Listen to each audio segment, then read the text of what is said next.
खिलाते हैं, मोटा करते हैं, है ना। कुत्ते को उसके पास नहीं जाने देते हैं, भेड़िया से बचाते हैं, प्यार से बचाते हैं, बकरे को भेड़िए से बचाते हैं, कुत्ते से बचाते हैं, उसकी रक्षा करते हैं। काहे के लिए? एक दिन हम इसको खुद अपने हाथ से मारेंगे। तो क्या इतने इतने दुखों में, इतनी इतनी विपत्तियों में तुमने जो हमको बचाया है, हमारी रक्षा की है, ये आज के दिन अपने हाथों को रंगने के लिए? तो बारंबार तुमने हमारी रक्षा की है, इसलिए श्री कृष्ण इस समय भी तुम हमारी रक्षा करो। बोले बाबा, जब तुम मरने पर ही उतारू हो तो तुम्हारी रक्षा कोई नहीं कर सकता। देखो, प्रेम में हमेशा मीठी मीठी बात नहीं होती हो, कभी कभी कड़वी कड़वी बात होती है। क्योंकि हमेशा लोग हलवाई थोड़ी खाते हैं, है ना। करेले का साग भी तो खाते हैं। सब लोग रोज रोज खीर खाओ तो कैसा रहे? अरे कभी कभी मिर्च का अचार खाता है, कभी कभी क्या, यहाँ तो मैं समझता हूँ गुजरात में, काठियावाड़ में, है ना, तो बिना संभार के इन लोगों की चले ही नहीं।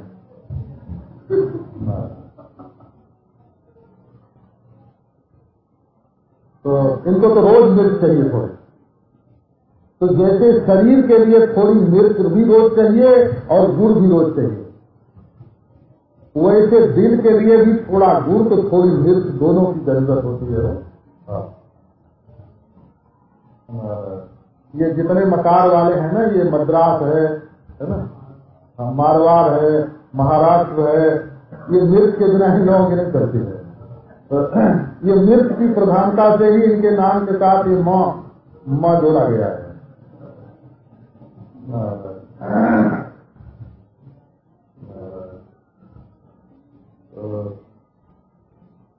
तो प्रेम जैसे शरीर के लिए मिर्च और गुड़ दोनों की जरूरत होती है, वैसे दिल के लिए भी गुड़ की जरूरत होती है और मिर्च की भी जरूरत होती है।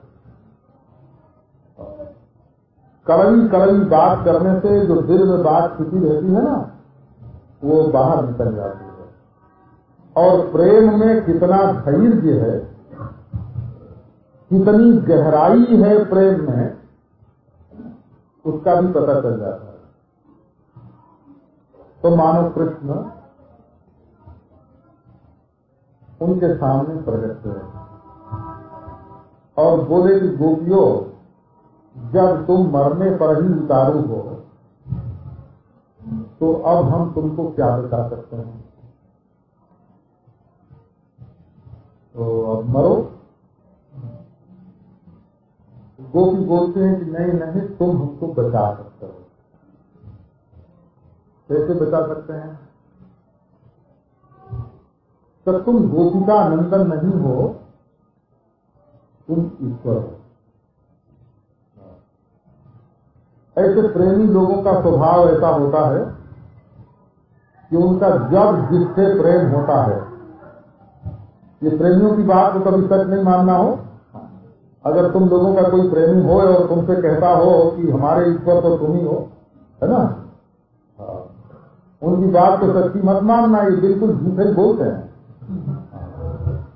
ये तो जैसे दक्षिणा पाने वाले पंडित लोग हैं ना, तो जिस राजा या शेष की तारीफ करते हैं तो बोलते हैं दिल्ली ईश्वर होगा, जगत ईश्वर होगा, है ना, ये दिल्ली का मालिक है अथवा जगत का मालिक है।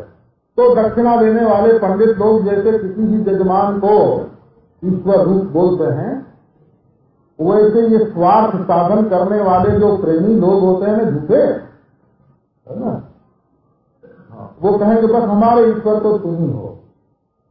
ये जैसे साधुओं में आके मंडलेश्वर शब्द जो है ना, वो सर्वतोमुखी हो गया है, चाहे जिसको मंडलेश्वर बोल दो, है ना। वैसे महाराज प्रेमियों में आकर के ये हृदयेश्वर, है ना, ये प्राणेश्वर, है ना, ये सब शब्द जो हैं ये बिल्कुल दो दो कौड़ी के बाजार में बिकने लग गए हैं। तो प्रेमी अगर किसी को कोई ईश्वर कहने लग जाए तो प्रीतम को इस बुलावे में नहीं आ जाना चाहिए कि सचमुच ही हमको ईश्वर मानता है ना। वो लड़की मूर्ख है जो हृदयेश्वरी प्राणेश्वरी कहने पर अपने को बेच देती है बोला, और वो लड़का मूर्ख है वो जो हृदयेश्वर प्राणेश्वर कहने पर अपनी जिंदगी मिट्टी में मिला देता है। ये प्रेमी लोग तो अंधे होते हैं और उनका ये भाव जो है वो टिकाऊ भी नहीं होता। ईश्वर का भाव सचमुच ईश्वर में टिकाऊ होता है।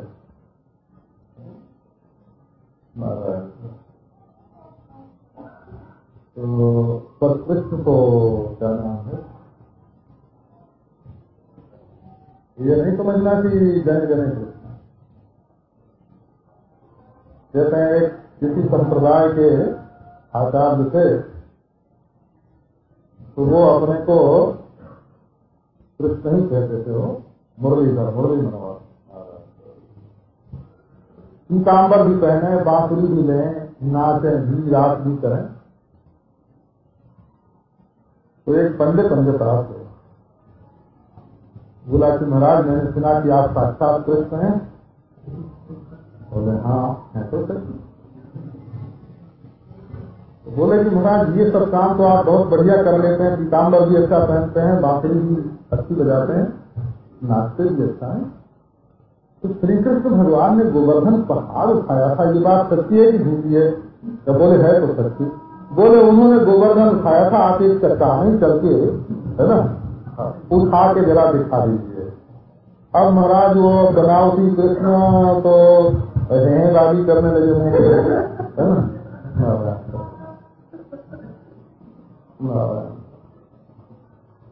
तो ऐसे काम नहीं करता। ये जब प्रेम सचमुच भगवान से जुड़ता है, नहीं तो लोग देखो दुनिया में फंसने वाले कौन, संसारी कितने हैं और कितने संसारी कहाँ कहाँ नहीं फंसे हैं। अगर वो अपनी फंसावट को ही शुद्ध प्रेम कहने लगे और अपने फंसने की जगह को ही धोखा देने के लिए अपने को और दूसरे को और उसको ईश्वर कहने लग जाए, तो यही मानना पड़ेगा कि उनके हृदय में ईश्वर प्राप्ति की कोई व्याकुलता, कोई इच्छा नहीं है। असल में वो ईश्वर तक नहीं पहुंचना चाहते हैं, वो तो दुनिया में ही कहीं फंस जाना चाहते हैं। तो इस बात को ध्यान में रख करके आगे बढ़ना चाहिए। तो अद्भुत है वो। न खलु गोपिका नंदनो भवान अखिल देहिनाम अंतरात्मकृत दिखन सार्थितो विश्वगुप्तये कथौ देवान शाश्वतां तुले न खलु गोपिका नंदनो भवान। प्यारे श्याम सुंदर, आप केवल गोपिका यशोदा के बेटे नहीं हैं, हम जानते हैं, आपको पहचानते हैं। जब सच्चा विरह होता है ना अपने प्रियतम का, देखो एक लक्षण है प्रेम का, आपको बताता है। अब रामानुज को आने के लिए वो रो रहा है, तो उसकी प्रीति कहाँ है? देखो ये बात पहचाननी पड़ेगी ना कि उसकी प्रीति कहाँ है। उसका हमसे प्रेम नहीं है। तो जब तुम्हें संसार में धन के लिए, स्त्री के लिए, पुत्र के लिए, पति के लिए, परिवार के लिए, इज्जत के लिए, प्रतिष्ठा के लिए जब दुख होता है, अरे इतना बड़ा दुख तो अपने सिर पर आया हुआ है कि हम ईश्वर से बिछुड़े हुए हैं। अब कौन सा ऐसा दूसरा दुख आ गया कि उसके लिए तुम दुखी होते हो, और ये जो इतना बड़ा दुख है वो तुमको भूल गया है? इतना बड़ा जो दुख है उससे तुम दुखी नहीं हो रहे हो, दुखी हो रहे हो दुनिया की छोटी छोटी चीजों के लिए। अब देखो तुमको सुख कहाँ मिलता है? अपने प्रेम को पहचानना पड़ता है। उनको सुख किससे मिलता है? धन मिलने से सुख मिलता है, इज्जत मिलने से सुख मिलता है, ऊंची कुर्सी मिलने से सुख मिलता है, पति पुत्र मिलने से सुख मिलता है, पूछ खिलाने वाले भगत मिलने से सुख मिलता है। नारायण को किससे सुख मिलता है तुमको?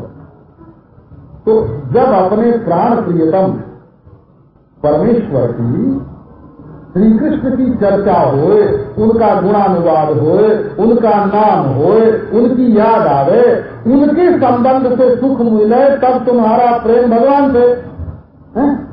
और उनके संबंध के सिवाय भी दूसरे के संबंध से जब तुमको सुख मिलता है तो ईश्वर से प्रेम का, ईश्वर के संबंध के सिवाय मिलता है सुख, और ईश्वर के बिखरे रहने पर भी दूसरी चीजों का होता है दुख।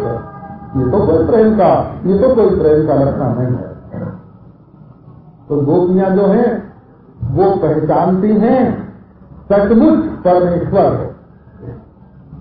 न खलु गोपिका नंदनो भवान, जिसके अंग अंग में शोभा हो, छलकती रहती है, उसको भगवान बोलते हैं।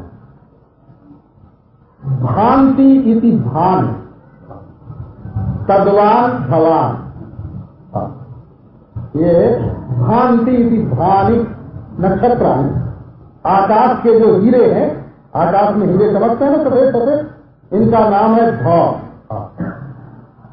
और भानी संति अस्य इति भवान, जिसके अंग अंग में क्षण क्षण रंग बदलने वाली छवि छलकती रहती है, हो लावण्य भाव, वो चटपटी मसालेदार छटा जिसके शरीर पर दौड़ती रहती है, जिसको पी करके आंख कभी अघाती नहीं, जिसको सूंघ करके नाक को कभी तृप्ति नहीं होती, जिसको पी करके जीभ कभी तृप्त नहीं होती, जिसको छू करके त्वचा की प्यास कभी बुझती नहीं, वो प्राण प्यारे श्याम सुंदर अच्छा अवसर।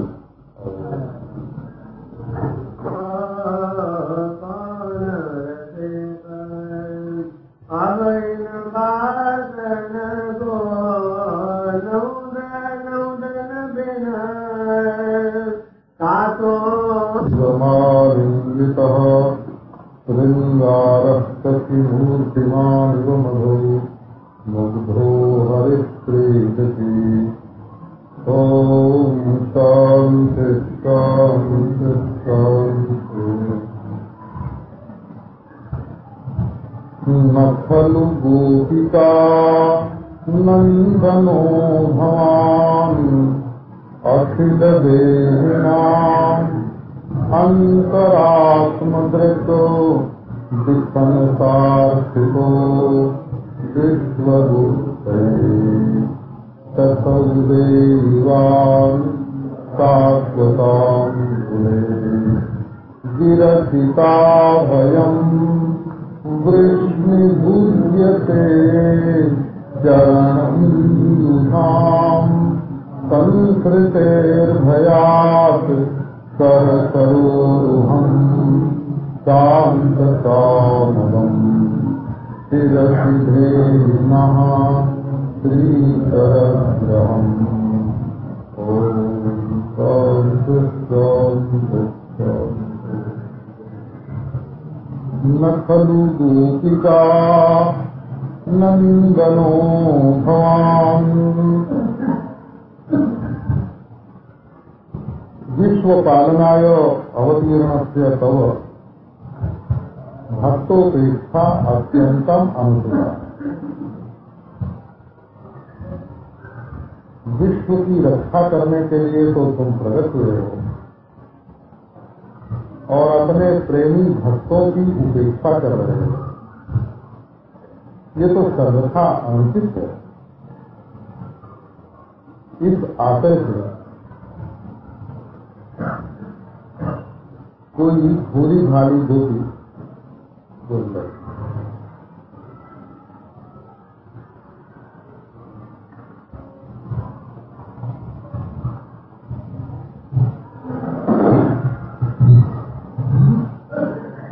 क्यों कि जहां भगवान को आत्मा के रूप में जानते हैं वहां दीनता के लिए कोई अवकाश नहीं होता।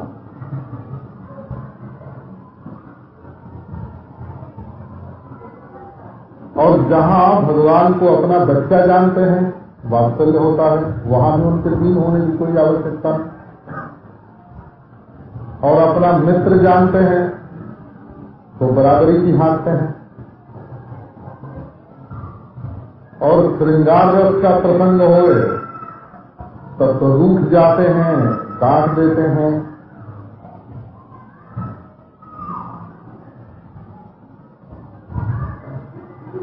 दीनता का भाव केवल स्वामी और सेवक का जहां संबंध होता है वहां होता है। परंतु जब विरह की मार पड़ती है तो बड़े बड़े लोग सीधे हो जाते हैं।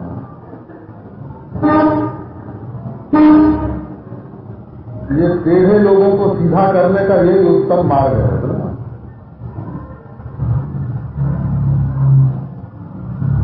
गोपियां थोड़ी टेढ़ी पड़ गई, उनकी आंख अपनी ओर थी, जैसे सामने भगवान करे और उधर न देखे हो, अपनी ओर देखे। हम कितने सुंदर हैं। तब भगवान बोले जब तुम्हारी आंख के सामने रहने से क्या पाएगा, छिप गए। जब तुम मेरी ओर नहीं देखती हो, अपनी ओर देखती हो,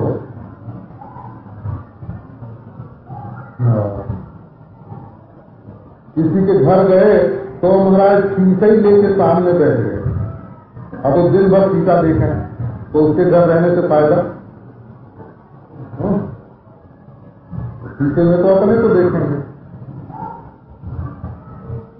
ना।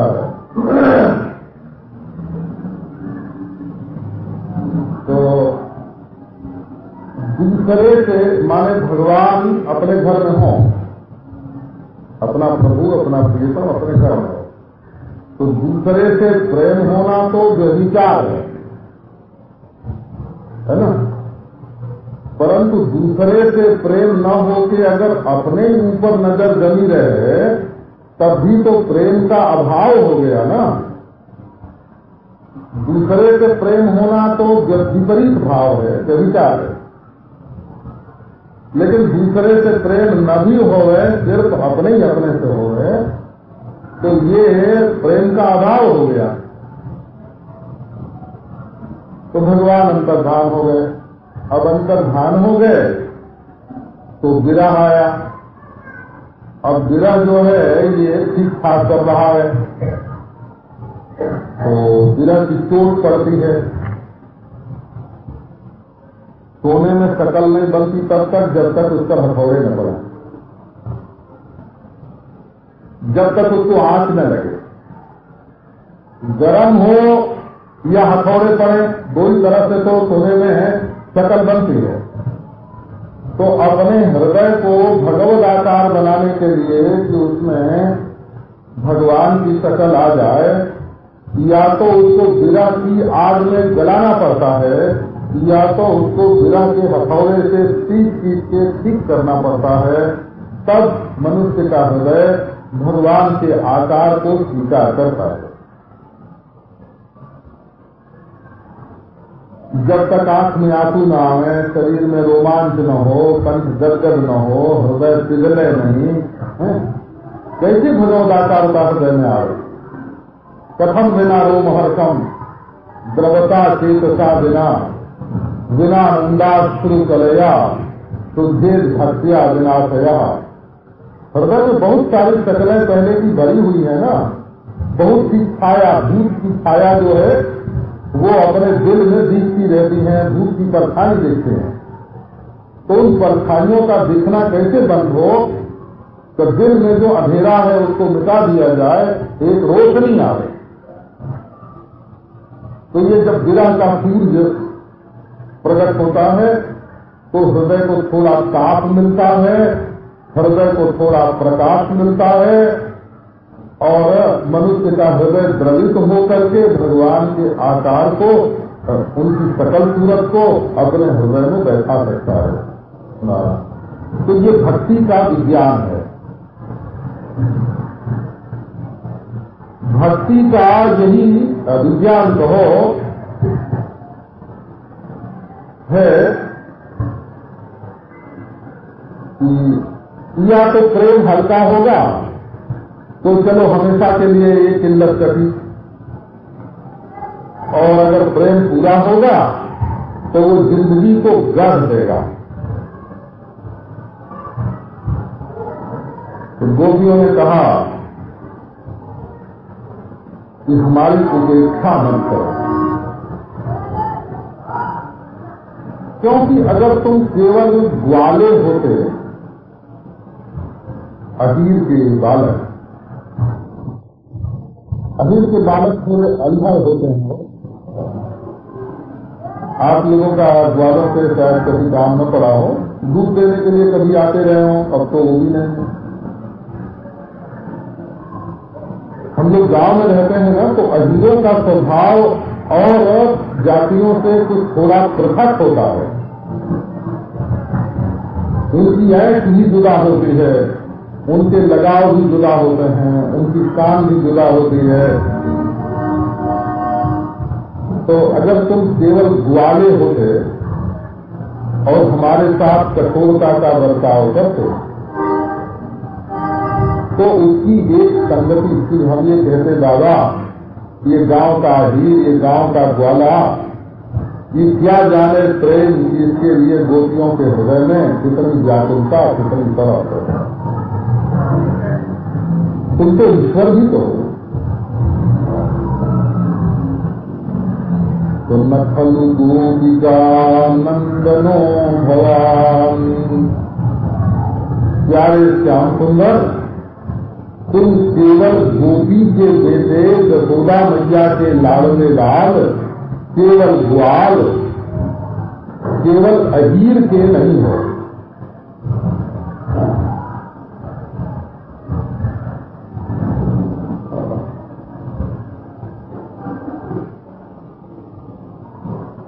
और तो कहते हैं कभी वो अबीर पे अहीर को कहो में। होली में अबीर पड़ गई आंख में, कृष्ण ने डाली थी, एक मुट्ठी अबीर डाली थी वो आंख में, तो बड़ा दर्द हुआ। तो गोपी ने वो तो धो धा के आंख को साफ किया, बोले कर दो अबीर पे अहीर को कहो में। और जो अहीर का बेटा डर गया था, आंख में वो नहीं निकला, अबीर निकल गया पर अहीर नहीं निकला।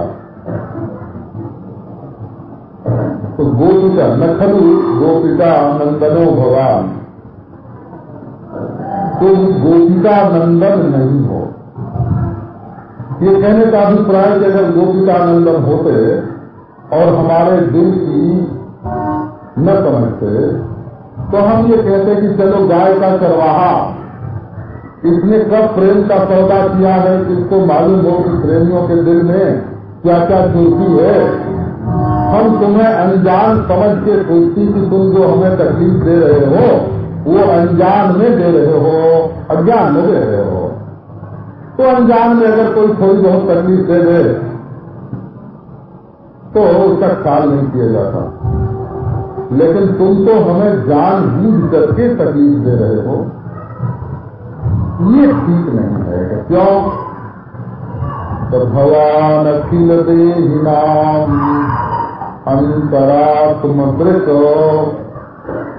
क्योंकि आप तो अर्थात भगवान हो, वो चंद्रमा हो जो नक्षत्रों से घिरा रहता है। भगवान, इसमें एक बात देखो स्पष्ट है, चंद्रमा को भगवान बोलते हैं, हो धानी नक्षत्रानी तद्वान, नक्षत्रों से घिरे हुए चंद्रमा। तो नक्षत्रों में आपस में सौतिया गांव नहीं होता। 27 नक्षत्र चंद्रमा को घेरे रहती हैं और चंद्रमा जो है वो 2.25 दिन करके 27 दिन में नारायण कहो एक एक राशि पर 12 राशि पर 2.5 दिन करके 12 राशि पर रहते हैं और 27 नक्षत्र के घर में जाते हैं। तो उनमें आपस में हवा। तो गोपियां कहती हैं कि हम लोगों में कोई सौतियादार नहीं है, तुम तो चंद्रमा के समान हो। और गोपिका नंदन, देखो एक तो इसका अर्थ है गोपिका के नंदन देखे, और दूसरा अर्थ है गोपिकाओं को आनंद देने वाले, गोपिका आनंदन, गोपिकाओं को आनंद देने वाले। लेकिन महाराज कलजी कृपा, वो कैसे, एक बनारस की बात आपको सुनाता हूं। बनारस में एक सज्जन थे, अभी उनके नाम से एक गली प्रसिद्ध है, नंदन साहब की गली। सफेदी बाजार और गुला नाला को मिलाने वाली गली है, नंदन साहब की गली बोलता है। तो एक ब्राह्मण आया, सुना था उसमें कि बड़े उदार हैं, दाता हैं। तो जब सेठ जी मिले तो वो कह दें कि कल आना।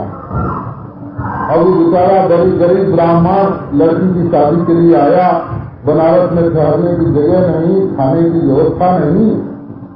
जब मिले तब बोले कि कल आना। 6 महीना बीत गया हो, तो एक दिन ले जाके एक श्लोक दिया उसने लिखते, आदौ नकार नंदन, आदौ नकार और परतो नकार। आदि में भी न है और अंत में भी न है नंदन, नाना, और मध्य नकारे न हतो दकारा।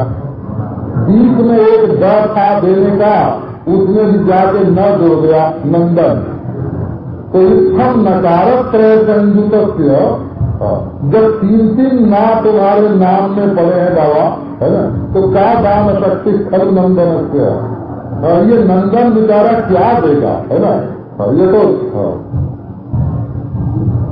सात्विक दान को तमोगुणी बना देने वाले, है ना, हमने दाता देते हैं, वो देते हैं, कहा और निकाल के 4 आना पैसा डाल दिया, और वो 4 आना तो घर से गया, और वो मांगने वाले का तिरस्कार करने के कारण वो बिल्कुल तमोगुणी हो गया। जब 4 आना देने का पुण्य हुआ तो एक समागत अतिथि का तिरस्कार करने का पाप भी तो लग गया ना। एक मांगने के लिए आए हुए अतिथि का तिरस्कार करने का पाप भी तो लगा ना। तो ये गोपिका नंदन जो हैं, इनमें भी उतने ही नकार हैं हो जितने नंदन साहब में थे ना।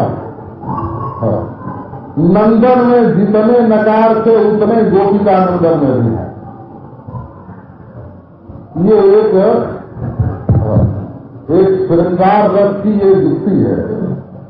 वामता, दुर्लभत्व और निरायणा, ये 3 बोलते हैं हो। ये कामदेव के 3 अस्त्र हैं। वामता माने उल्टे चलना, बुलाओ तो भाग जाए, और दुर्लभ होना, दुर्लभ के प्रति प्रेम ज्यादा होता है, और निवारणा, है ना, रोकना। तो ये तीनों बात होनी चाहिए थी गोपी में। आ गई तो कृष्ण को ही ये तीनों बात स्वीकार करनी पड़ी। बाम हो जाना, बाएं ऊपर जाना, उल्टे पड़ जाना, दुर्लभ हो जाना, और गोपियों से कहना कि हट जाओ हमारे सामने से। ये तीनों बात जो गोपी को करना चाहिए था तो कृष्ण को करना पड़ा, और जो कृष्ण को करना चाहिए था वो गोपी को करना पड़ा। ये बहुत दक्षिण भाव होने के कारण, बहुत अनुकूलता होने के कारण यहाँ श्रृंगार रस जो है वो करता खा गया। तो गोपियां कहती हैं कि कृष्ण तुम हमारे साथ उदारता बरतो, क्योंकि तुम केवल ग्वाले नहीं हो, गोपिका नंदन नहीं हो। हम सब गोपियों को क्या आनंद दे रहे हो, या यशोदा मैया के बेटे नहीं हो। ये बात है। तब कौन है बोले अखिल देहिनाम अंतरात्म दृष्ट। संसार में जितने प्राणी हैं, जितने जीव हैं, उनके तुम अंतरात्मा हो और दृष्ट साक्षी हो। पश्यति इति दृष्ट।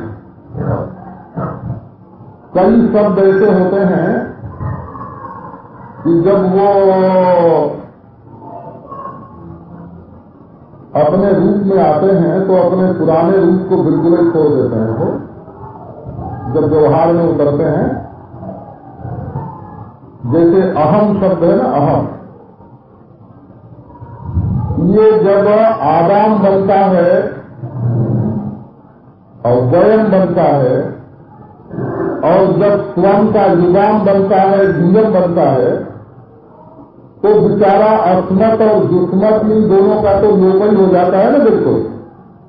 माने जब मैं, तुम, हम, ये रूप जब आत्मा ग्रहण करती है ना, तो उसके असली स्वरूप का मानो लोप हो जाता है। ऐसे ही शब्दों में से एक दृष्ट शब्द भी है। बनता है पश्यति से और होता है दृष्ट। नारायण तो माने व्यवहार में आकर के ये अपना रूप जैसा है उसके बिल्कुल विपरीत दिखाई पड़ता है। जैसे आकाश है ना, ये बड़ा और अनंत कोटि ब्रह्मांड और तारा ग्रह नक्षत्र सब इसके भीतर पड़े हैं, लेकिन जब ये आंख के व्यवहार में आता है तो नीला होकर दिखाई पड़ता है, तो नीलापन सच्चा नहीं है। इसी प्रकार परमात्मा जब व्यवहार में आता है ना, तो ये औरत बन के दिखता है, मर्द बन के दिखता है, बच्चा बन के दिखता है, पशु बन के दिखता है, पक्षी बन के दिखता है। जैसा है बिल्कुल उससे उल्टा दिखाई पड़ता है, लेकिन पहचानने वाले लोग जानते हैं कि ऐसा होने पर भी ये परमात्मा है।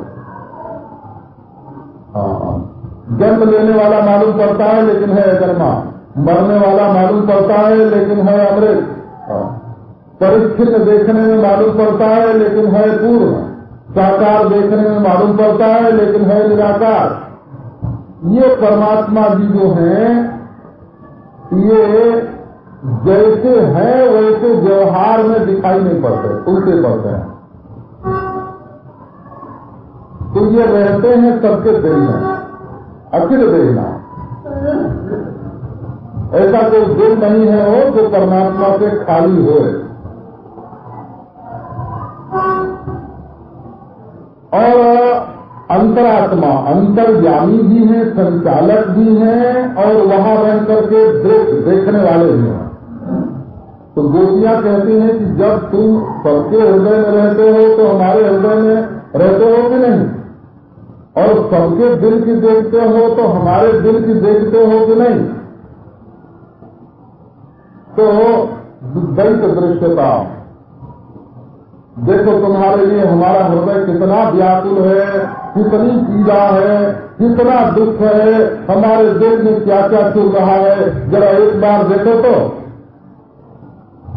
लेकिन गोपियों, हम तुम्हारे हृदय में अंतर्यामी रूप से भी हैं, दृष्टा रूप से भी हैं, सब देखते भी जानते भी हैं, लेकिन हम करेंगे कुछ नहीं। जब हम ठीक समझेंगे तब करेंगे, समय पर करेंगे। तो ये थोड़ी है कि जान लिया और आग में कूद पड़े। ये तो देखते हैं, पुलिस के सिपाहियों को देखते हैं, वो जब कहीं लड़ाई होने लगती है तो मुंह फेर के खड़े हो जाते हैं। हाँ, जब थोड़ी ठंडी होती है या 4 जने 10 जने और इकट्ठे हो जाते हैं, तब जाके बीच में पड़ते हैं, तुरंत नहीं पड़ते। और एक बार मैं बम्बई में था, तो यहाँ कोई हिंदू मुसलमानों का दंगा होता था, उन दिनों की बात है। 34, 35, 36 उधर की बात होगी। तो ये गाड़ी से खड़ियारी लेन में लोग दुकान लूटते थे, तोड़ के दुकान लूटते थे। हम लोग खड़े देखते रहते थे और पुलिस इधर को मुंह करके खड़ी रहती थी। जब वो लूट के चले जाते थे तब हमला करते थे। तब सीटी बचती थी, तब पुलिस इकट्ठी हो जाती। तो ये थोड़े भी किसी का दुख देख करके तुरंत उस दुख में कूद पड़े। अरे भाई जब मौका होता है तब कूदा जाता है। तो उसने कहा अभी तो तुम्हारे दिल में आग लगी है बहुत, जाको लोग होती हो। मैं जानता तो हूँ कि तुम्हें बड़ा दुख है, लेकिन अभी तुम्हारे पास आने का मौका नहीं है। अरे अभी समय नहीं। बोले बाबा आए तो तुम संसार में इसलिए हो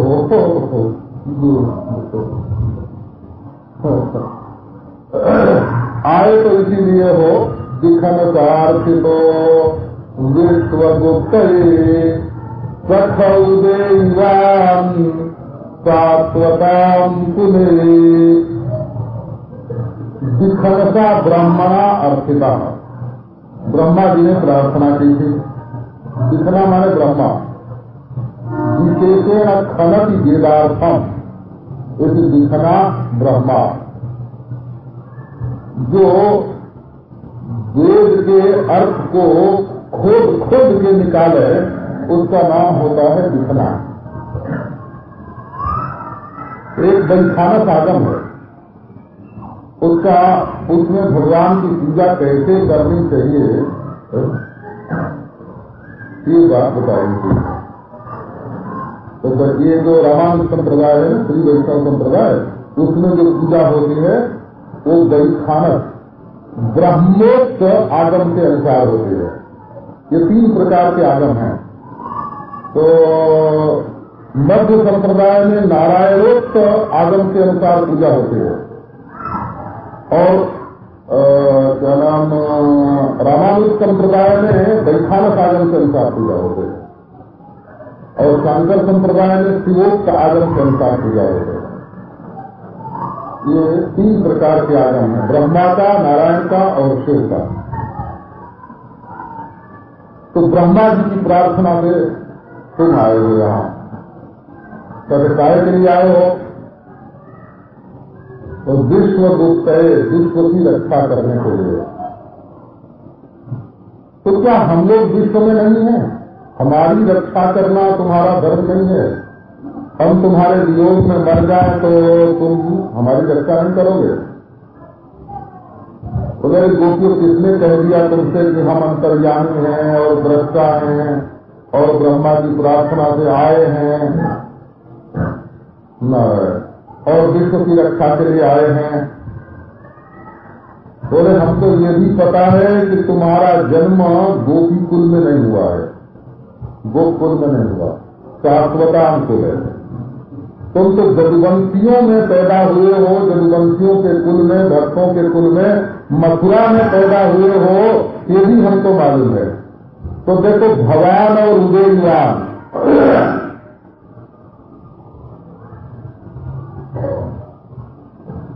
भगवान माने चंद्रमा हुआ, इसीलिए उदयवान इस क्रिया का प्रयोग किया गया।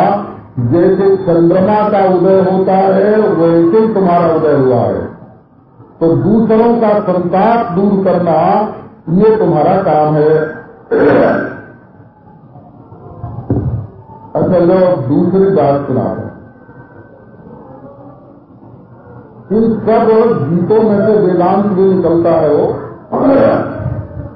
लेकिन वो मैं नहीं सुनाता हूँ। तो क्यों नहीं सुनाता हूँ कि जब हम उपनिषद की गीता की कथा करते हैं तो उसमें वेदांत सुनाने का बहुत मौका रहता है। अब ऐसे प्रेम के प्रसंग में है ना, व्याकरण और उपनिषद के मंत्रों के बल से और उसमें से तत्व ज्ञान की बात निकाल लेना, चाहे तो इतना जोर लगाना जब बिना जोर लगाए जगह जगह निकलता रहता है। अगर वेदांत दूसरी जगह न मिलता तो इसमें से जोर लगा कर निकालते, परंतु जब सब जगह और वेदांत मिलता ही मिलता है तो इसमें क्यों घुसेड़ना। अब देखो एक गोपी बोलती है, उसकी बात पर ध्यान दो। वो कहती है कि देखो कृष्ण तुम छिप गए तो ठीक, लेकिन एक कलई तुम्हारी आज खुल गई। एक बात मालूम पड़ गई, क्या? नखल गोपिका नंदनो भगवान, तुम हमारी यशोदा मैया के बेटे नहीं। तो क्यों? तो यशोदा मैया के हृदय में तो बड़ी दया है, बड़ी माया है, स्नेह है, ममता है। अगर तुम उसके बेटे होते तो हम लोगों को इतने दुख में पड़ी देख करके जरूर दौड़े आते और बचाते। तो नखल गोपिका नंदन भगवान नहीं हो तुम यशोदा मैया के बेटे। पर गोपियों ऐसा कहे तो कहती हो देखो मैं तुम लोगों को इतना आनंद देता हूँ, दृष्टि तू पक्ष कृतम सुतंत्री, जब मैं तुम्हारी आंखों के सामने आता हूँ तुम्हारी आंखें खुली खुली रह जाते हैं। किसी की नजर बड़ी तेज लगती हो ये आप जानते हैं कि नहीं? एक बार मैं बच्चा था 9-10 बरस का, तो किसी के ब्याह में अभिषेक बोलने के लिए खड़ा हुआ, जरा कपेर गिरिजा भोजन। तो एक ने कहा बहुत बढ़िया, और जो उसने कहा बहुत बढ़िया उसी समय हमारा गला जो है ना वो बंद हो गया, बोलना बंद हो गया, नजर लगे। ऐसे श्रोता में भी कभी कभी नजर लगाने वाले लोग बैठे रहते हैं, है ना? तो कथा पर नजर लगा देते हैं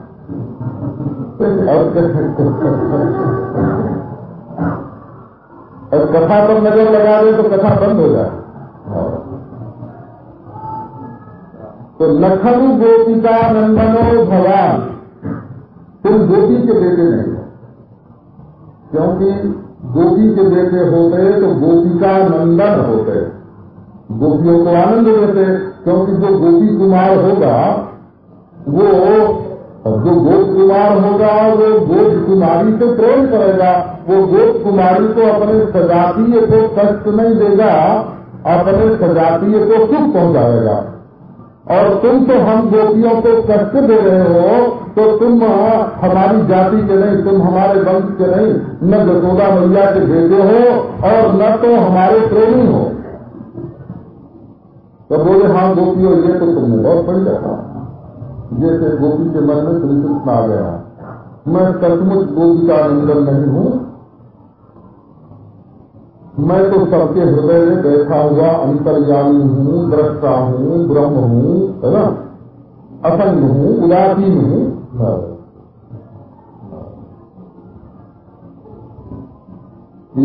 ये जितने नाम होते हैं ना महात्माओं के, हाँ, स्वामी असंगानंद जी महाराज, है ना, स्वामी अखंडानंद जी महाराज, तो ये जो अखंड है, अखंड है ना, वो परमात्मा के स्वरूप का बोधक होता है। तो बोले हम तो सबके हृदय में बैठे हुए हैं, अंतरात्मा हैं और दृष्टा। बोले ना, गोपियों ने कहा कि न कलू भगवान अखिल देहिनाम अंतरात्मा, क्यों झूठ बोलते हो? हम जानते हैं कि तुम अंतर्यामी भी नहीं हो और दृष्टा भी नहीं हो और ब्रह्म भी नहीं हो। बाबा क्यों? वो नखलू जो है ना, वो वाक्य के आदि में होने के कारण सब वाक्यों के साथ उसका संबंध जुड़ जाता है। तो अरे गोपियों, अभी गोपियां तो आंख बंद करके गीत बोल रही है ना, तो उनके मन में कृष्ण आते हैं और थोड़ी थोड़ी बातचीत हो जाती है, मन में झड़प हो जाती है। बोले नहीं नहीं, झूठ क्यों बोलते हो? तुम अंतर्यामी भी नहीं हो, दृष्टा भी नहीं। तब क्यों? क्या अगर तुम अंतर्यामी दृष्टा होते, हमारे हृदय में होते, तो कब के पिघल गए होते। अंतर्यामी के हृदय में दया आ गई होती, है ना, दृष्टा दृश्य बन गया होता। अगर हमारे हृदय में वो हो करके अंतर्यमन करता और दृष्टि उसकी होती, तो ऐसे क्या देखा जाता तुमसे?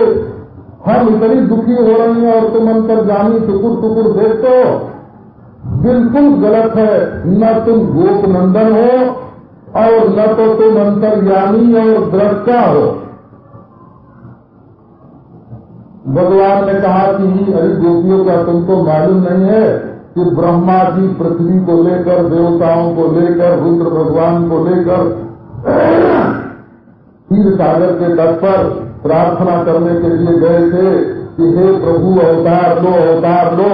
मैं अवतार लेकर के आया हुआ ईश्वर हूँ और तुम मेरी शान के खिलाफ न जाने क्या क्या बोलती रहती हो। ये प्रेम जो है बड़ा प्रबल है, वो ईश्वर से बड़ा होता है। प्रेम जो है ना, हाँ, वजन में भी थोड़ा ईश्वर से बड़ा होता है, तो हल्का कर देता है। ये बोलो, देखो सारी दुनिया को ईश्वर नचाता है, लेकिन ईश्वर को कौन नचाता है? प्रेम नचाता है। बोला सारी दुनिया का वजन ईश्वर होता है, लेकिन ईश्वर को फूल की तरह अपने कलेजे में बैठा के कौन धोता है? तो प्रेम ही तो धोता है ना। तो ईश्वर से बड़ी चीज अगर दुनिया में कोई है तो वो प्रेम है। तो उसके सामने पहली चोट पड़ी गोपिका नंदन पर और दूसरी अंतर्यामी पर, तीसरी बोले ब्रह्मा जी की प्रार्थना पे मैं आया हूं। तो नारायण कहो, ब्रह्मा जी ने क्यों तुमसे प्रार्थना की थी? क्या है ना, क्या उनके घर में कोई चोरी हो गई थी? क्या तकलीफ थी ब्रह्मा जी को कि तुमसे प्रार्थना करने के लिए चले गए? वो विश्व गुप्त है, दुनिया की रक्षा के लिए। विश्व माने संसार और गुप्ती माने रक्षा। संसार की रक्षा के लिए ब्रह्मा जी ने प्रार्थना की, तब मैं आया हूं। गोपियों ने कहा बिल्कुल सरासर झूठ है ये बात, क्योंकि यदि ब्रह्मा ने विश्व की रक्षा के लिए प्रार्थना की होगी तो क्या हम लोग विश्व में नहीं हैं और हमारी रक्षा तुम नहीं करते? तो हमारी रक्षा नहीं करते हो, इससे मालूम पड़ गया कि तुम रक्षा करने के लिए नहीं आए हो, बल्कि अविश्व गुप्त है। न खलु ब्रह्म विखनतार्थिता न खलु विश्व गुप्त है, अविश्व गुप्त है। कई तरह से निकल जाता है, मतलब वही निकलता है तो संस्कृत भाषा की विशेषता है। बोले नहीं, हमको एक बात तो लगती है कि ब्रह्मा ने सोचा होगा कि संसार के लोग यदि सम दम आदि संपत्ति से संपन्न होंगे और महात्माओं का संग करेंगे और जिज्ञासा करेंगे, तत्वमस्यादि महावाक्य का विचार करेंगे, तो सब मुक्त हो जाएंगे। तो ब्रह्मा ने सोचा होगा कि जब सब मुक्त हो जाएंगे तो हमारी बनी बनाई सृष्टि बिगड़ जाएगी। तो तुमको महाराज प्रार्थना करके उन्होंने ला के दुनिया में बैठा दिया होगा कि तुम किसी को दुनिया में शांति से नहीं रहने देना, किसी को इंद्रिय संयम मत होने देना, किसी के मन में मोक्ष की इच्छा मत होने देना, जिज्ञासा मत होने देना, किसी के गुरु के पास मत जाने देना। अब ये बांसुरी बजा बजा के और नाच नाच के और गाय गाय के लोगों को दुनिया में लुभाए रखना, जिससे लोग जन्म मरण के चक्कर में पड़े रहें, किसी की मुक्ति न हो। तो बस अगर तुम ब्रह्मा की सृष्टि बचाने के लिए आए हो तो बस यही बात होगी कि लोग मोक्ष न चाहे, है ना। वो कथा आती है ना, एक दिन ब्रजभूमि में नारद जी, क्या नाम है, नारद जी महाराज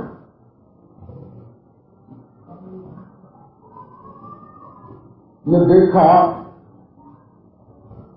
आकर के वहां का सुख, वहां का आनंद, तो बैठ करके रोने लगे हो। वो जमुना जी बह रही हैं, वो सुंदर पुलिन है, वो लता है, वो वृक्ष है। और तो ब्रज में अपने आप जो लोग जाते हैं ना, उनको कुछ नहीं मालूम पड़ता। उनको तो सूखा बालू मिले, खारा पानी मिले, है ना, और गर्मी मिले और वहां से लौट आए। निद्रा लोगों को ब्रज का स्वरूप जो है ना वो प्रकट नहीं होता है। तो नारद जी ब्रज में आए और देखा उन्होंने, ब्रज का आनंद देखा तो बैठ के एक तरफ रोने लगे। तो ललिता जी ने पूछा कि क्यों नारद जी कैसे रो रहे हो? ब्रज में आके सब लोग सुखी होते हैं और तुम रो रहे हो। तो उन्होंने कहा कि हम उन लोगों के नाम पर रो रहे हैं जो अब तक मुक्त हो चुके हैं। है ना? क्योंकि न जिनका देह रहा, न इंद्रिय रहा, न मन रहा, न वो रहे, है ना? अगर वे मुक्त न हुए होते, आज जिंदा होते और भगवान श्री कृष्ण की ये लीला देखते, है ना, तो मुक्ति की इच्छा छोड़ करके उनसे प्रेम करते ना, है? तो मुक्ति नोन सी खारी लागे। ब्रज भूमि में तो वो आनंद है महाराज कि वहाँ मुक्ति जो है वो नमक करी की खारी लगती है। वहाँ तो मुक्ति भरे जहाँ पानी घर खावे ब्रह्म ज्ञानी, वहाँ तो मुक्ति पानी भरती है, वहाँ तो ब्रह्म ज्ञानी जो है वो पत्थर खाते हैं। वो ब्रज का आनंद, वो ब्रज का रस, तो ब्रज के रसिया लोग ऐसे बोलता कहा ब्रह्मा ने तुमसे प्रार्थना की होगी कि चल के यही तुम अपनी लीला फैलाओ ब्रज में कि कोई मुक्त न होने पाए। बोले कि अच्छा गोपियों तुमको सभी बात उड़ाए जा रही हो, क्या मैं अपने भक्तों के वंश में, जदुवंश में, ये नंद बाबा का वंश भी जदुवंश है, क्या उसमें मैंने अवतार नहीं लिया है? क्या मेरा उदय नहीं हुआ है? बोले न कलु भगवान सातोताम कुले उदयवान, ये बात भी नहीं है, तुम जदुवंश में पैदा नहीं हुए। अरे नारायण ये कैसे? तो बोले जदुवंशियों का हृदय इतना कठोर नहीं होता है। कोई स्त्री इतनी व्याकुल हो रही हो उसको पाने के लिए, ये प्रेमवती गोपिका, उसका हृदय व्याकुल, और तुम जाके अंधेरे में सिर के बैठे हो। अगर तुम जदुवंशी होते, भक्त वंश में पैदा हुए होते तो तुम्हारा दिल किधर नहीं जाता, दौड़ यहाँ नहीं जाते, तब नहीं हो तुम इस वंश से। पर गोपियों तब आखिर में गोपिका नंदन भी नहीं हूँ और जदुवंशी भी नहीं हूँ, तो आखिर कुछ तो हूँ, मैं कहाँ से आ गया? बोले खलु भगवान हे उदयवान, तुम तो आसमान से टपक पड़े हो ऐसे लगता है। हाँ, न जदुवंश में तुम्हारा कोई माँ बाप है, न गोपी वंश में कोई तुम्हारा माँ बाप है, तुम तो बस आकाश का खलु थे उदयवान। क्योंकि आकाश बड़ा परिपूर्ण है, असंग है, उदासीन है, नारायण का वो किसी से प्रेम नहीं करता है, तो तुम भी वो आकाश के समान नीले और आकाश के बच्चे मालूम पड़ते हो, नहीं तो तुम्हारे हृदय में दया माया जरूर होती। कृष्ण ने कहा अच्छा गोपियों, जब मेरे बारे में तुम्हारा ऐसा ख्याल है तो फिर अब मैं नहीं आऊंगा तुम लोगों के लिए। ये कृष्ण आते नहीं है, वो न गोपियां कृष्ण को देखते हैं। ये जैसे प्रेमी के मन में जितनी है ना उलझन होती है, जितनी उधेड़ गुण होती है, वो अपने प्रियतम के बारे में होती है। अपने मन की परीक्षा कर लेना हो, प्रेमियों के क्या नाम है, प्रेमियों की पंगत में ऐसे ही मत बैठ जाना।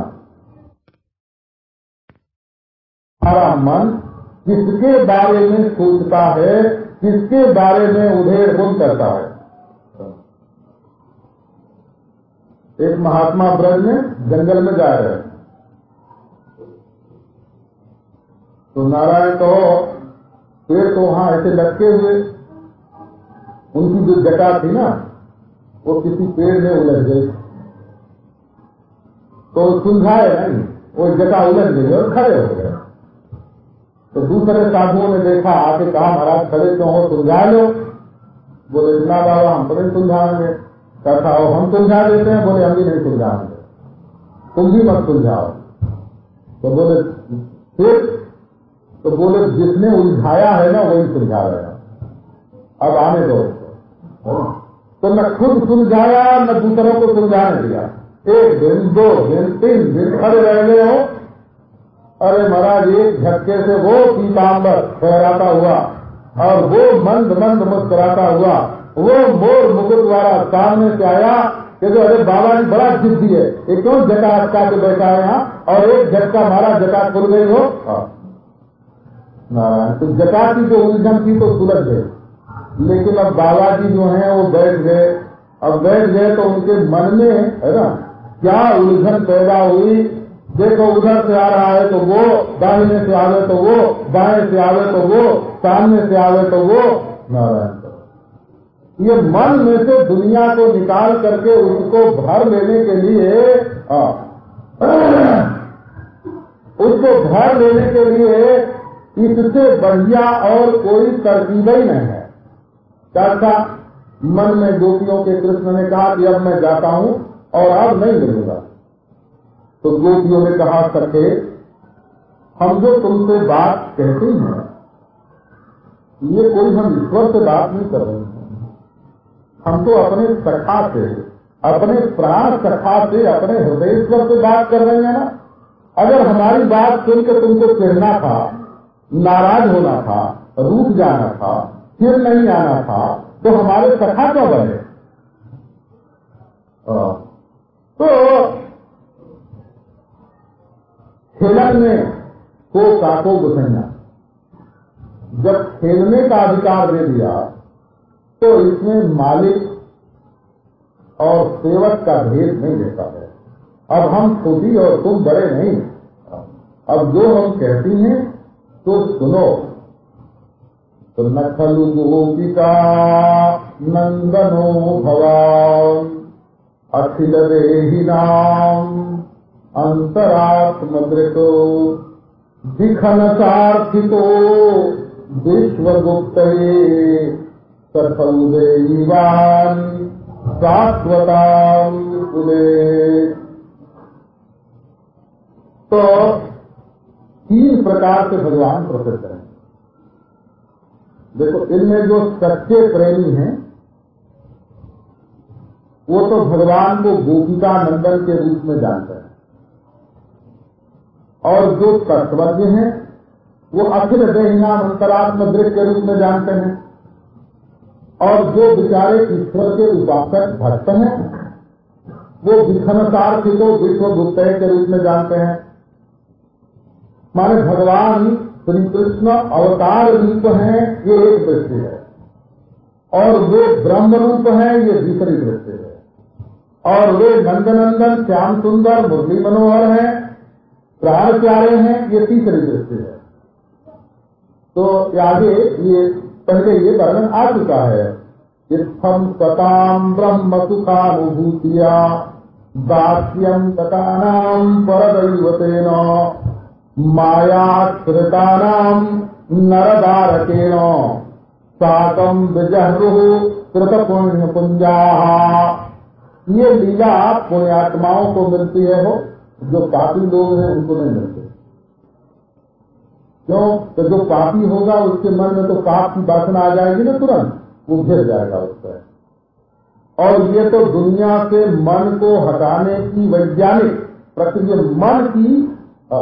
मन की चिकित्सा है, मन का इलाज। ये मन को ऊपर उठाने का साइंस है, शरीर को ऊपर उठाने का नहीं। ये मन को ऊपर, हवाई जहाज को ऊपर उठाने का साइंस ये नहीं है, ये अंतःकरण को ऊपर उठाने का साइंस है। कि दुनिया में जो मन लगा हुआ है यहां से वहां फंसा हुआ है ना, कहाँ कहाँ फंसा है। अगर बचपन से अब तक कितनों को प्रीतम माना है कि बस हमारे तो सर्वस्व यही हैं, और कितनों को छोड़ा है। अगर लोगों को लिस्ट बनानी पड़े ना, ये तो जो बचकाने होते हैं, छोटे छोटे बच्चे होते हैं, तो समझते हैं बस बस हमारे तो प्रेम हो गया और अब छूटेगा नहीं, बदलेगा नहीं। और ये जो बड़े बूढ़े लोग होते हैं ना, वो तो बड़े अनुभवी होते हैं। वो कहते हैं अरे तुम्हारे तरीके 100 को प्रेम करके तोड़ दिया, तुम होते क्या हो ना। ये बड़े बड़े अनुभवी लोग जो होते हैं ना, बड़े पक्के होते हैं ना। तो ये बच्चे लोग समझते हैं कि बस बस यही सब कुछ है। अरे ऐसा तो जिंदगी में कितनी बार खेल मेल होता रहता है, वो मालूम पड़ता है कि बस बस अब ये सब कुछ है। अरे इसके आगे भी आता है। तो ये जो भगवान श्री कृष्ण का स्वरूप है नारायण, ये गोपिका नंदन, ये प्रेमियों के लिए सर्वोत्तम रूप यही है, गोपिका नंदन रूप। और ज्ञानियों के लिए सर्वोत्तम रूप क्या है? कांतरात्म दृष्टि। और जो ऐश्वर्य के उपासक भक्त हैं उनके लिए सर्वोत्तम रूप क्या है? तब दिखन सार्थितो विश्वगुप्त है अवतार रूप। तो कौन इनमें से सच्चा कौन है? अरे बाबा, जिसका सहारा ले करके जो ऊपर उठे उसके लिए वही सच्चा है बोला। हाँ, वो जो असली सच्चा है ना, वो तो सीढ़ी बन के तुम्हारे सामने ही आया है। ये अंतर्यामी रूप भी, निराकार रूप भी, दृष्टा रूप भी एक सीढ़ी है हृदय को ऊपर उठाने के लिए। ये अवतार रूप भी एक सीढ़ी है। ये नंदनंदन रूप जो है ना, का ये भी अवतार ब्रज रूप, ब्रज में जो आया है ना, ये भी तुम्हारे दिल को ऊपर ले जाने के लिए है। वो जो असली घर है भगवान का, उसमें पहुंचने के बाद वो लोगों को फिर दुनिया में लौटने नहीं देते हैं। ये तो आप गीता में पढ़ते ही होंगे, है ना? श्रद्धानुकर्म मम क्या है? यद गत्वा न निवर्तन्ते। कुछ ऐसी पोल पड़ती है भगवान के धाम में, है ना, कि वो कहते हैं कि अब एक बार जब आ गया ये, तो अगर फिर लौट के जाएगा तो दुनिया में कुछ न कुछ अफवाह फैलावेगा, बदनामी करेगा और लोग फिर यहाँ आना नहीं चाहेंगे। तो एक बार वहाँ गया तो हमेशा के लिए कैद कर देते हैं, वहाँ से निकलने नहीं देते हैं। वो ये गत्वा न निवर्तन्ते। और ये सब जो रूप है वो तो भगवान की ओर लोगों के मन को खींच करके ले जाने के लिए हैं।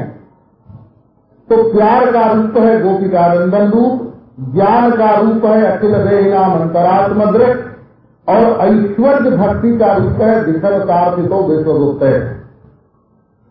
गोपियां कहती हैं कि इस समय जो कुछ तुम कर रहे हो, ये रात का समय और बांसुरी बजा के बुलाना और फिर प्रेम की इतनी लीला करना और उसके बाद फिर अंतर्धान हो जाना, और इस तरह गोपियों को वन वन में भटक भटक करके ढूंढते देखना है, और उनका इतना कष्ट देख करके भी उनके बीच में प्रकट न होना, ये तो न तो गोपिका नंदन वाले प्रेम रूप के अनुरूप है, और न तो अंतर्यामी दृष्टा रूप के अनुरूप है, न तो ऐश्वर्य रूप के अनुरूप है। ये तो किसी भी रूप के अनुरूप तुम्हारी लीला नहीं है। तो केयम अद्भुता लीला, ये क्या अद्भुत लीला कर रहे हो श्री कृष्ण, जो सर्वथा असंगत है। इसलिए अपने प्रेमियों के बीच में प्रकट हो और आओ हम लोगों के साथ रास विलास करो। दरित दृश्यता प्यारे हमारी आंखों के सामने दिख जाओ, प्रत्यक्ष हो जाओ। आओ हम लोग फिर पहले के समान हंसें, खेलें, लीला करें। ये छिपने की लीला बंद करो। अब आगे का प्रसंग फिर नारायण तो बिल्कुल शिव जी की मूर्ति बना के ओम नमः शिवाय करके अक्षतम समर्पयामि, पुष्पाणि पान्तु पुष्पाणि समर्पयामि, ऐसे। तो ये आप अपने हाथ को हमारे सिर पर रख दो। इसका अर्थ यह है कि जब स्मरहर रूप हाथ, रुद्र रूप हाथ तुम हमारे सिर पर रख दोगे तो हमारे हृदय में काम वासना नहीं रहेगी, हम निष्काम हो जाएंगे। कर सरोरुहम कांत कामदम सिरसि धेहिनः श्री करग्रहम। अब देखो, पहले मोक्ष वाली बात तो पहले बताई, विरचिता है। गोपियां कहती हैं कृष्ण हम तुम्हारे ऊपर मोहित हैं। क्या देख करके मोहित हो? वीक्ष्यालकावृत मुखम तव कुंडल श्री गंडस्थलाधर सुधम हसितावलोकम दत्ताभयम च भुजदंड युगम विलोक्य वक्षश्रियैकरमणम च भवामदास्य दत्ताभयम च भुजदंड युगम विलोक्य। कहते हैं कि अलकों से घिरा हुआ ये मुख भगवान श्री कृष्ण हो। जैसे नए से नए फैशन में अब ये बात आ गई कि बाल के कुछ हिस्से यदि क्या नाम है ललाट पर और आंख पर लटकते हुए हों, है ना,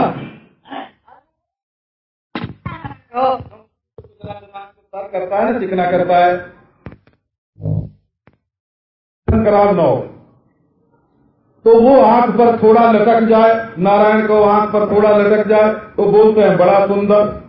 तो वीक्षालकावृत मुखम, श्री कृष्ण भगवान की जो अलकें हैं वो उनके कपोलों पर लटकती रहती है ना, और कुंडल जो है उनकी शोभा से उनका कपोल चमकता रहता था। उनकी अधरों की जो सुधा है वो छलक छलक करके मानो पास पड़ोस को सराबोर कर रहे हो।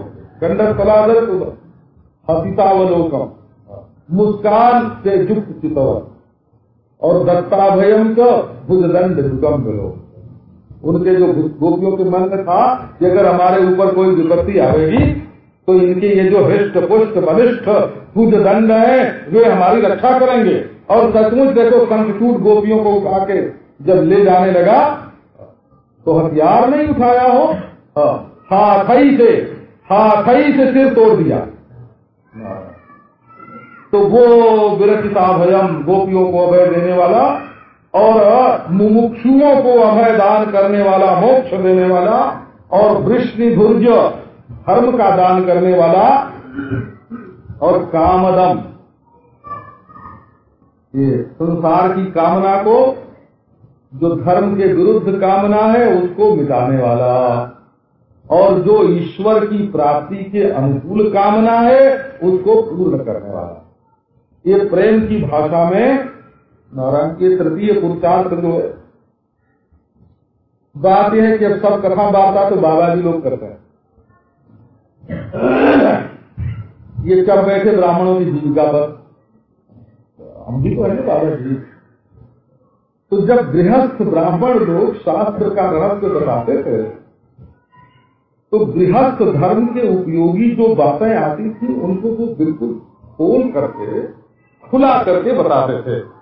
क्योंकि ये नहीं समझना कि शास्त्र में सिर्फ माला ही फेरना लिखा है, उसमें ये भी लिखा है कि मकान कैसे बनाना और तलवार कैसे चलाना है ना, और दवा कैसे बनाना, और नाचना कैसे, और गाना कैसे, और बजाना कैसे, और वेशभूषा बनाना कैसे, है ना, अपना सौंदर्य किस तरह से प्रसादित करना, सारी बातें शास्त्रों में लिखी हैं। उपवेद सारे के सारे धनुर्वेद, आयुर्वेद, स्थापत्य वेद, गांधर्व वेद हैं ही इसी के लिए। ये नहीं समझना कि एकांत में बैठ के सीताराम सीताराम करना, यही बात शास्त्र में लिखी है। उसमें सारे के सारे भोग काम शास्त्र है, बड़ा भारी काम शास्त्र है, अर्थशास्त्र है, धर्म शास्त्र है, नृत्य शास्त्र है, नाट्य शास्त्र है अपना। ये भारतनाट्यम जिसको बोलते हैं ना, ये हमारा हिंदुस्तानी तो है ना, और कहाँ का ये नृत्य है। तो ये सब बात तो बोले कांत कामदम, तो प्यारे श्याम सुंदर तुम तो हमारी सब कामनाओं को पूर्ण करने वाले हो। नारायण तो बोले बाबा भगवान का भजन करने आए कामनाओं को पूर्ण करने के लिए कि बिल्कुल निश्चंक, दुनिया में किसी से कामना पूर्ण करना और ईश्वर से कामना पूर्ण करना, इसमें बड़ा फर्क है। ईश्वर से जो कामना पूर्ण करेगा वो संसार से मुक्त होकर के ईश्वर को प्राप्त करेगा, और जो संसार में कामना पूर्ण करेगा वो संसार में फंस जाएगा। तो कांत कामदम, अच्छा बोले कामना तो देते हैं भगवान, धन भी देते हैं। बोले श्री करग्रहम, लक्ष्मी का तो हाथ ही पकड़ लिया है। भक्त लोग जैसा जैसा उनके पास, तो जैसे नरसिंह मेहता ने क्या भेजा था, हुंडी। नरसिंह मेहता की हुंडी भर दी ना, तो खुद थोड़े भरते हैं, वो तो कोई खास भगत होता है तो आके खुद हस्ताक्षर करते हैं। नहीं तो महाराज हस्ताक्षर करने के काम पर तो और लक्ष्मी जी को लगा रखा है। एक सेठ को हम जानते हैं, वो एक भक्त पर उसकी श्रद्धा थी, तो उसने अपने कार्यालय को हुक्म दे रखा था, अभी जिंदा है ना, उसका व्यापार भी बहुत बड़ा है। तो उसने अपने कार्यालय को हुक्म दे रखा था कि अगर भगत जी की कोई हुंडी आ जाए तो हमसे बिना पूछे भुना दी जाए। तो ये भगवान ने लक्ष्मी जी से कह रखा है कि किसी भगत की हुंडी आवे तो बिना पूछे ही भुनाना, बोला हमसे सलाह नहीं करना, पहले पैसे भेज देना उनका, श्री करग्रहम। इसी शर्त पर मैं तुमसे ब्याह करता हूँ, नहीं तो मुझे ब्याह वाह करने की कोई जरूरत नहीं, है ना। श्री करग्रहम। और लक्ष्मी जी का हाथ पकड़े ही भगवान ने इस शर्त पर कि भक्तों का मनोरथ, भक्तों की वांछा पूर्ण करना।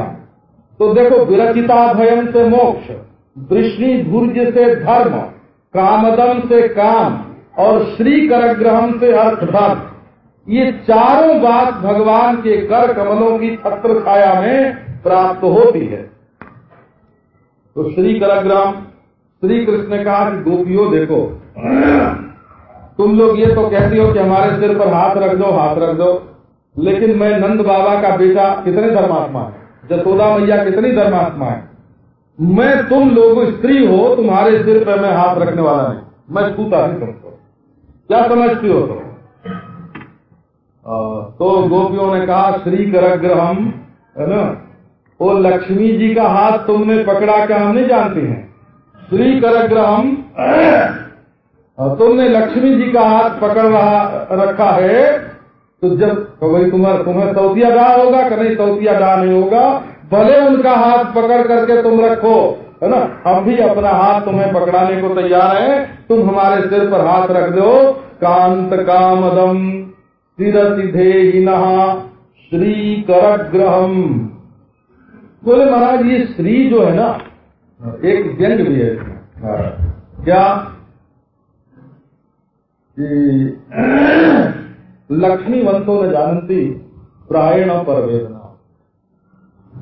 तुमने तो लक्ष्मी जी का हाथ पकड़ रखा है, ब्याह एक कर ही लिया है, और पैसा वाली है, घर वाली जो है पैसे वाली है, एक तो ब्याह हो गया और दूसरे घर वाली बहुत पैसे वाली है? तो लक्ष्मीवंतो न जानती प्रायणो पर वेदनाम। जिनको लक्ष्मी मिल जाती है महाराज, उनको दूसरे के दुख का पता नहीं चलता। शेते धरा भरा क्रांते शेते नारायण सुखम।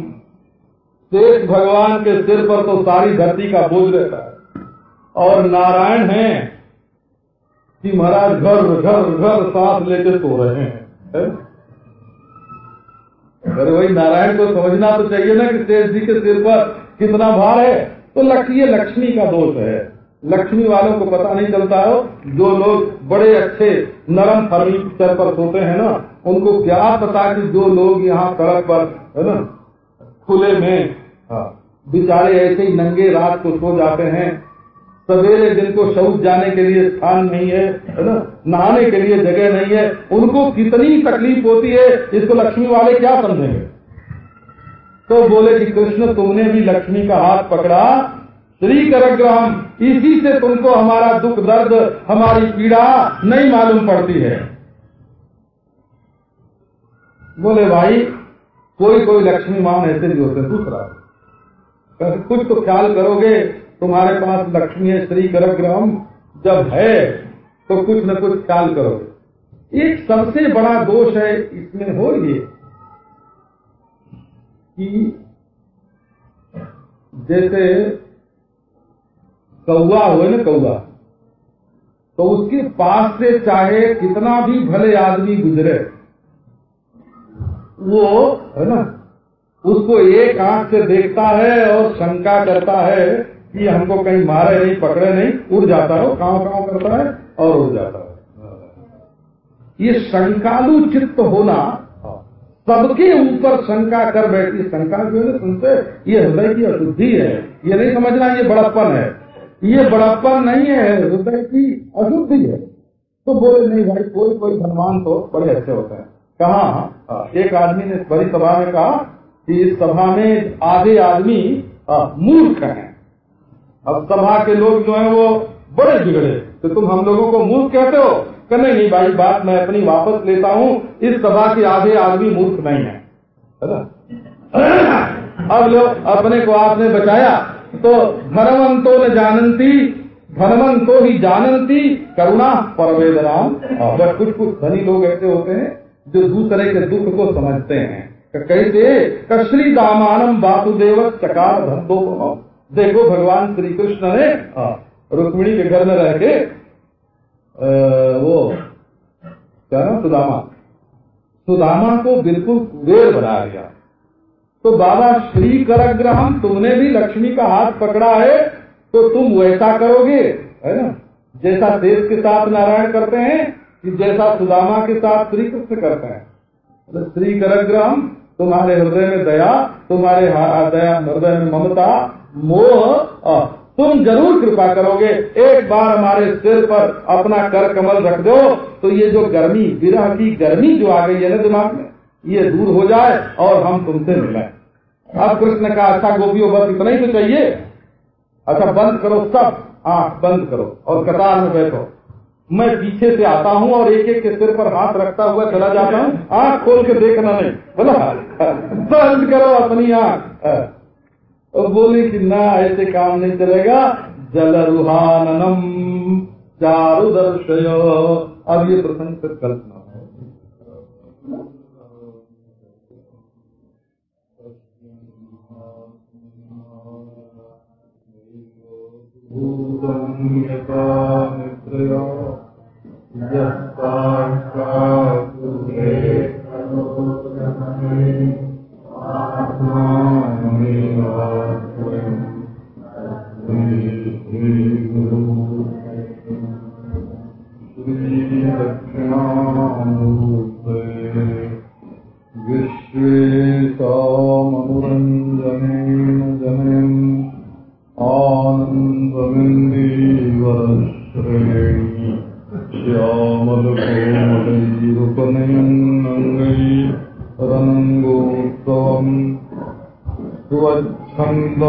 ब्रजसुंदरी विरभिता प्रत्यंगमालिंगितः श्रृंगारसखि मूर्तिमानिव मधु मुग्धो हरिक्रीडति।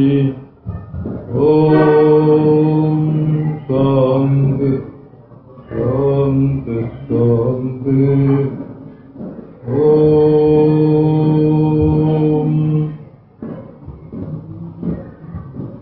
ब्रज जनार्तिहन वीरयोषिताम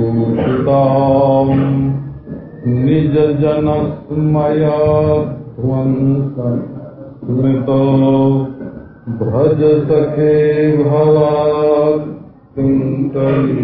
मनो जलरुहाननम चारुदर्शयो प्रणत देहिनां पापकर्षणं तृणकरानुगं श्रीनिकेतनं फणिफणार्पितं ते पदाम्बुजं कृणुकुचेषु नः कृन्धिरेक्षजं मधुरया गिरा वल्गुवाक्या बुधमनोज्ञा पुष्करेक्षणा विधिकरीदिना ईरमुद्रति प्रहरति पुनाप्याययत्।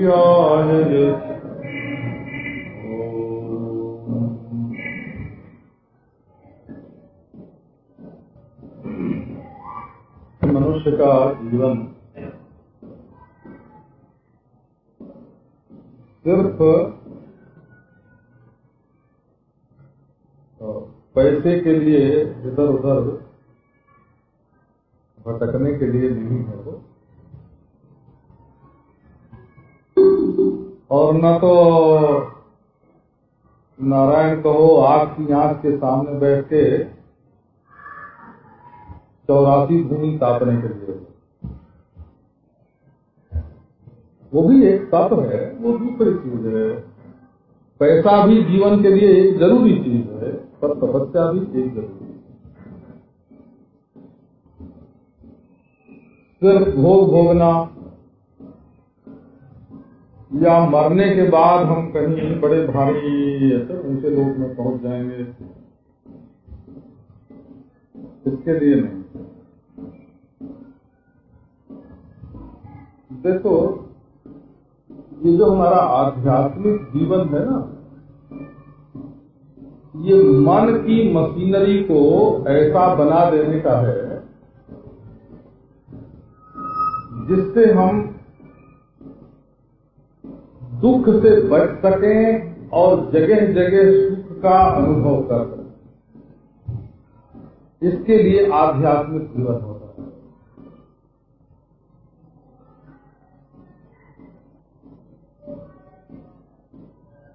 एक सज्जन एक साधु को गाली दे रहे थे, वो है ना,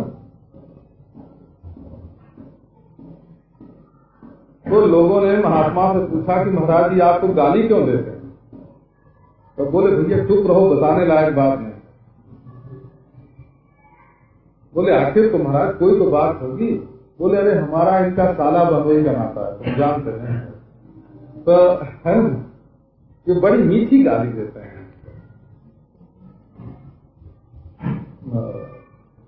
तो अब ये देखो, ये क्या हुआ? गाली देने वाले के साथ मीठा संबंध जोड़ लेना, ये आध्यात्मिक प्रसाद हुआ। ये अध्यात्म का प्रसाद हुआ। हो प्रसन्न है अध्यात्म। हाँ, गाली देने पर जहां आदमी जल भुन जाता, वहां वो खिल गया। इसका नाम आध्यात्मिक प्रसाद है। दुनिया के लोग बस जहां जाएंगे वहां दुख लेंगे, गुबरौले बनेंगे, है ना। चीटी तो बनेंगे ही नहीं पड़ते। चीटी वो होती है जो हर जगह से शक्कर निकाल ले, और गुबरौला वो होता है जो हर जगह से मैल निकाल ले। तो अपने जीवन को ऐसा बनावे, मशीन ही अपनी ऐसी बन जाए कि जो चीज हमारे कान में आवे तो मीठी हो जाए, जो आंख में आवे तो मीठी हो जाए, जो नाक में आवे तो मीठी हो जाए, जो मुंह में आवे तो मीठी हो जाए। अपने मशीन को इतनी मीठी बना लिया जाए कि बस जो सामने आया उसको शहद से भिगो दिया, शहद से तर कर दिया। इसमें तो नहर लगे न फिटकरी और रंग चोखा आवे। दुनिया चाहिए, रोटी खाने भर के लिए चाहिए, कपड़ा पहनने भर के लिए चाहिए, सोने भर के लिए चाहिए, ये ठीक है।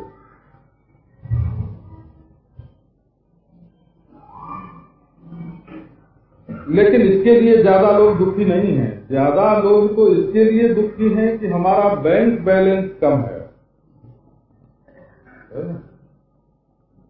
और वो बेचारा पैसा तकलीफ नहीं देता है, तकलीफ तो अपना मन देता है ना।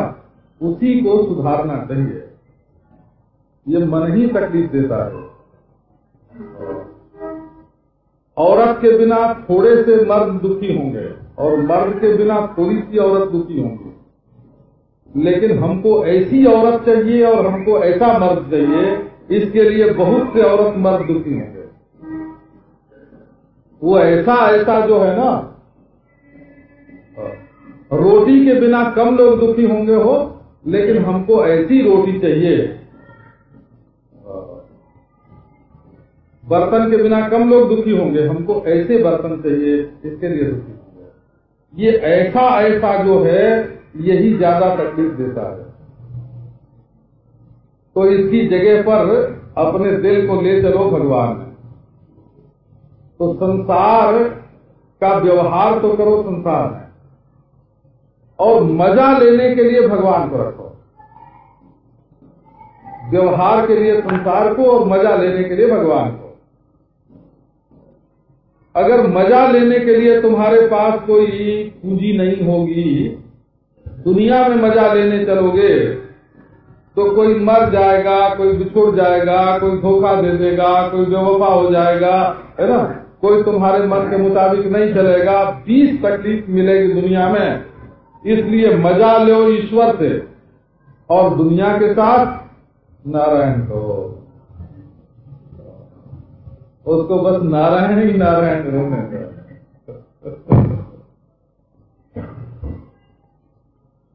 तो बोले भाई, ये भगवान को अपने दिल में बसाना ये कैसे होगा? तो देखो, इसके लिए सीधा सादा उपाय है कि जिसके हृदय में नारायण का वास होवे, उसका सुमिरन करो। गोपी की याद करो तो कृष्ण तुम्हारे हृदय में आवेंगे। ग्वाले की याद करो तो कृष्ण आवेंगे। जसोदा मैया की याद करो तो कृष्ण तुम्हारे हृदय में आवेंगे। कोई सात्विक होते हैं, कोई राजस होते हैं, कोई तामस होते हैं, कोई निर्गुण होते हैं। पर जब तुम अपने हृदय में ये देखोगे कि कोई प्रेमी कैसे प्रेम करता है, एक घर गृहस्थी का काम बच्चे कैसे सीखते हैं?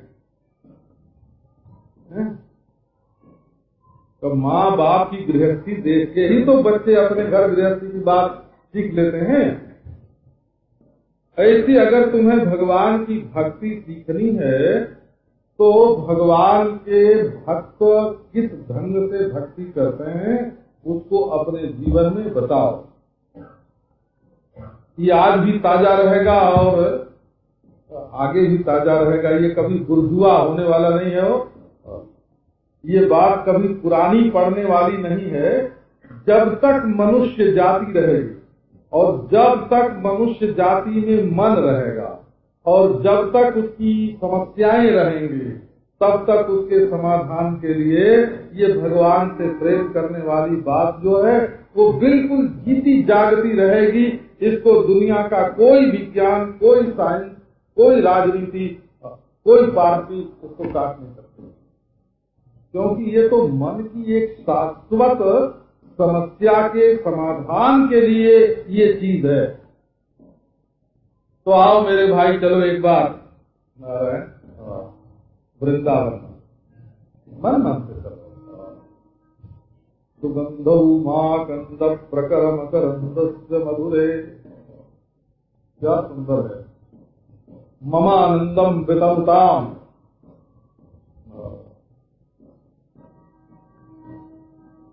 तो ये वृंदावन की माधुरी इन रसिकन मिली आस्वादन किया।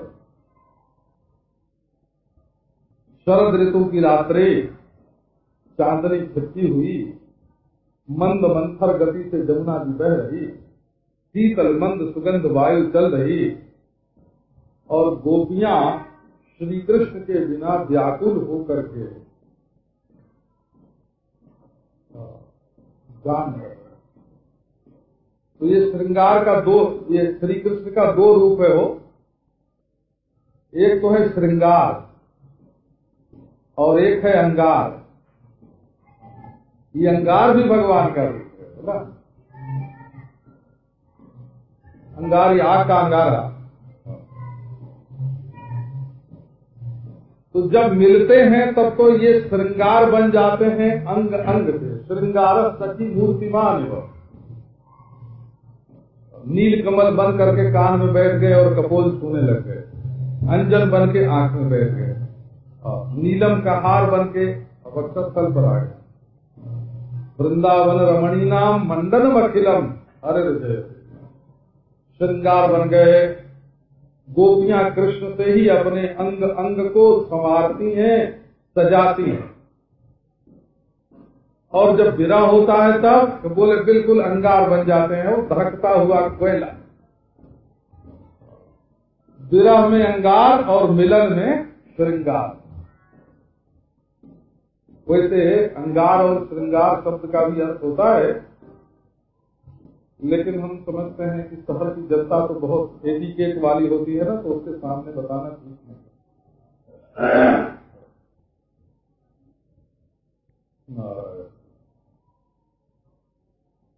तो श्री कृष्ण जो हैं वो गोपियों के हृदय में प्रकट हुए। बोले गोपियों, मालूम नहीं था कि मेरे बिना तुम लोगों को इतनी पीड़ा, इतना कष्ट हो रहा है। तो तुम क्या चाहती हो? बस इतना ही ना कि हम तुम्हारे सिर पर हाथ रख दें, यही तुम्हारी इच्छा है? अच्छा तो देखो, सब लोग जमुना जी के किनारे, जमुना जी की ओर मुंह करके कतार बना, आंख बंद करके बैठ जाओ और मैं पीछे से एक एक के सिर पर हाथ रखता हुआ, है ना, चला जाता हूं, क्योंकि तुम हजारों, आंख मत खोलना कोई ना, मैं देखो तुम्हारे सिर पर हाथ रखता हूँ, तुम्हारी इच्छा पूरी हो जाएगी। संस्कृत भाषा में एक ग्रंथ है संकल्प कल्पद्रुम, उसका नाम है संकल्प कल्पद्रुम। भगवान से जैसा संकल्प करो वैसे ही वो तुम्हारा पूरा करते हैं। ग्रंथ ही है संकल्प कल्पद्रुम। चिंतामणि चिंतामणि है भगवान। बोले अच्छा बंद करो आंख, हम तुम्हारे सिर पे हाथ रखते हैं। एक गोपी आगे बढ़ के आई हो अपने मन में और बोली श्याम सुंदर, ये सब गंवा रहे हैं, इनको मालूम नहीं कि क्या बोलना चाहिए, तुमसे कैसे बात करना चाहिए। तुम छटे हुए हो तो तुमसे बात करने वाला भी छटा हुआ होना चाहिए, क्योंकि तुम बात बात में बात निकाल लेते हो। आओ अब हम कहती हैं तो करो। भज सखे भवत किंकरी मनो जलरुहाननम चारु दर्शयो। सखे, भगवान को सखा कहकर बुलाना ये कोई मामूली बात नहीं है। ये तो गोपियों के सखा हैं, गोपियों के प्राण सखा हैं। जो साथ खाए तो सखा, स माने साथ और खा माने खाए। जो साथ साथ खाए उसका नाम सखा।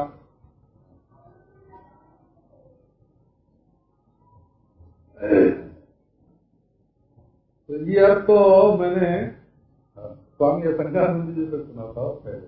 वो व्याकरण से बन जाता है, वो तो व्याकरण के बड़े प्रौढ़ विद्वान हैं और प्रत्येक शब्द में वो व्याकरण निकाल देते हैं। तो पुराने पंडित जो हैं वो सखा शब्द का अर्थ करते हैं समानक ख्यातिक, जिसकी ख्याति साथ साथ हो। जैसे गोपी कृष्ण है ना, श्याम बलराम, जैसे लक्ष्मण राम, श्याम बलराम, तो ये क्या हुए? बोले सखा हुए, जिसका नाम साथ साथ लिया जाए। कृष्ण अर्जुन, ये क्या हुए? ये सखा हुए, जिसकी ख्याति समान हो।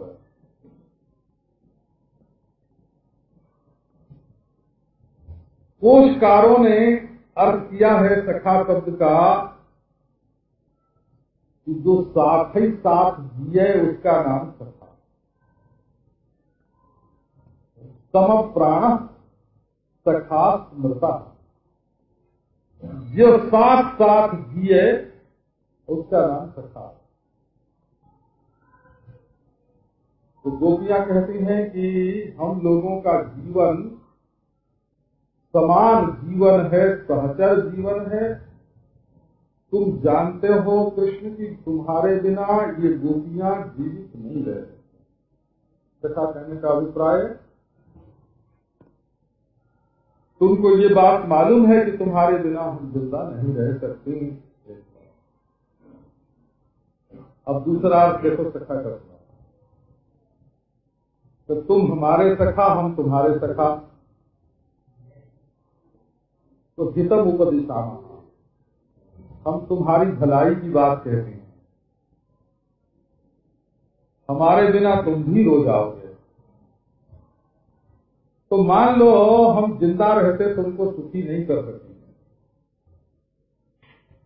हमसे सुख मिलता तो हमको छोड़ के क्यों जाते? गलती तो हमारी। लेकिन मरने के बाद भी तो हम तुमको सुखी नहीं कर सकेंगे ना। हमारे मरने के बाद तुमको बड़ा दुख होगा। सखा, सखा का अर्थ है कि हम मर जाएंगी तो तुम भी सुखी नहीं रह सकोगे, तुम्हारी बुद्धि भी ठीक नहीं रह सकेगी। इसलिए हम ये नहीं चाहते हैं कि हम मर के और बाद में तुमको दुखी बनाएं। इसलिए अपने दिल का जो राज है वो अभी खोले देते। तो कृष्ण ने कहा अच्छा गोपियों, मैं पीछे से बोलता हूँ, आंख बंद रखना। क्या चाहते हो? तो बोली भज। भज माने हमारा सेवन करो, हम तुम्हारे रोग की दवा